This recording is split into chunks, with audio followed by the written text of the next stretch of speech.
প্রথমে আমাদের বাসায় যখন ছোট একটা আপু ছিল, সে বাসার থেকে এসে হাঁপাচ্ছিল যে আম্মু রয়ে গেছে। পরে আমি গেলাম, একবারে সিঁড়ি পর্যন্ত গেলাম, তখন গিয়ে দেখি দুমায় কিছু দেখা যায় না। পরে দিয়ে আরেকজন ভাই ছিল, ভাই এগুলো লাইট নিয়ে পরে দিয়ে এই আমরা প্রথম তলা পর্যন্ত গেছি। প্রথম তলা পর্যন্ত গিয়ে এই একজন বাবি ছিল, আমাদেরই বাবি বাসার, সেই বাবিকে উদ্ধার করে আনি। এর পরবর্তীতে আমরা আবার উপরে উঠে আগুন নিবানোর চেষ্টা করি। তখন ফায়ার সার্ভিসের গাড়ি আসে, তখন উনারা উপরে না উঠে উনারা নিচ থেকে পানি মারছে। এটা তো ভাই নিচ থেকে পানি মারলে নিববে না, যে জায়গায় আগুন লেগেছে সেই জায়গায় উঠতে হবে। পরে দিয়ে আমরা এই ভাই ছিল, ওই ভাই ছিল, আমি বললাম ভাই এখান থেকে পানি মারলে হবে না, আপনারা আমাদের কাছে দেন, আমরা নিবাচ্ছি, ততক্ষণে আপনারা উপরে উঠেন।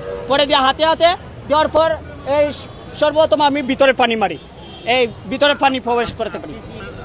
এই ঝুঁকি নিয়ে ভাই এখানে আমাদেরও এই ফ্ল্যাটটা আমাদের, এখানে আমরাই থাকি, যেহেতু এখানে এই বাসা থেকে লাগলে ওই বাসায় এটা লাগবে ভাই, এখানে আমাদের সব কিছু আছে। আমাদেরও শুনেছি এই এসির কন্ডিশনার থেকে, জি হ্যাঁ, না এটা এসির কম্প্রেসার থেকে শুনেছি।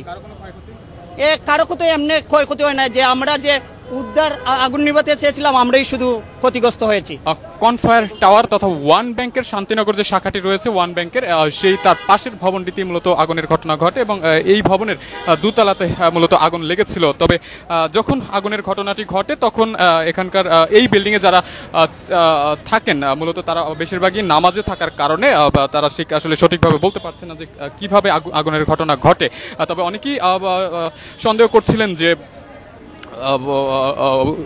এসি থেকে মূলত আগুনের ঘটনাটি ঘটতে পারে। তবে ফায়ার সার্ভিসও এখনো নিশ্চিতভাবে বলতে পারেনি যে কিভাবে আগুনের ঘটনা ঘটেছে। তবে ইতিমধ্যে ফায়ার সার্ভিসের কর্মীরা কিন্তু আগুন নিয়ন্ত্রণে আনতে সক্ষম হয়েছেন এবং আগুন লাগার ঠিক পরপরই কিন্তু ফায়ার সার্ভিসের দুটি ইউনিট এখানে সক্রিয়ভাবে কাজ করেছে এবং পরপরই আগুন কিন্তু তারা নিয়ন্ত্রণে আনতে ইতিমধ্যে সক্ষম হয়েছে। তবে আগুন লাগার ঘটনার পরপরই কিন্তু আমরা দেখতে পাচ্ছি এখানে বেশ পরিমাণে উৎসুক জনতার ভিড় এবং আগুন লাগার ঘটনা শুনতে না শুনতেই কিন্তু এখানে চারপাশে বেশ সাধারণ মানুষ